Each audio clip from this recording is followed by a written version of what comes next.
అక్షరాల త్రోవ మిత్రులు ముగ్గురు ఖమ్మం కవిత్రయం. సహజంగా ఎవరైనా ఏ సాహిత్య కార్యక్రమానికి ఏ కార్యక్రమానికైనా వక్తలను సెలెక్ట్ చేస్తారు. వీళ్ళేందో ప్రేక్షకులను కూడా శ్రోతలను కూడా సెలెక్ట్ చేసుకున్నారు. సెలెక్టెడ్గా వచ్చారు. వచ్చిన వాళ్ళు ఓట్లేదు అంటే హాజరేసుకోవడానికి రాలేదని అర్థమైంది. సహజంగా సాహిత్య కార్యక్రమాలు ఏదైనా ఒక కార్యక్రమంలో కొంతమంది మొహమాటంతో వస్తారు. వచ్చి కనపడేటట్టు కూర్చుంటారు. కనపడిండు అన్న తర్వాత వెళ్ళిపోతారు. అమ్మాయ్య యత్నం. కానీ అలా లేరు. అంటే వీళ్ళు ఫోన్లు కూడా సెలెక్టెడ్గా చేశారనిపిస్తుంది నాకు.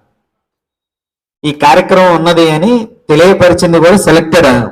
మరి ఇలా స్ట్రాటజీ ఏంటో నాకు అర్థం కాలేదు, కానీ చాలా చక్కటి స్ట్రాటజీ. ఏదో గోతంలో దొక్కినట్టుగా హాల్ని నింపాలనుకోలేదు. బహుశా ఖమ్మం జడ్పీ హాల్కి ఒక చక్కటి గౌరవాన్ని తీసుకొచ్చిన ఒక చక్కటి సభను నిర్వర్తించాం. చాలా హ్యాపీగా అనిపిస్తుంది.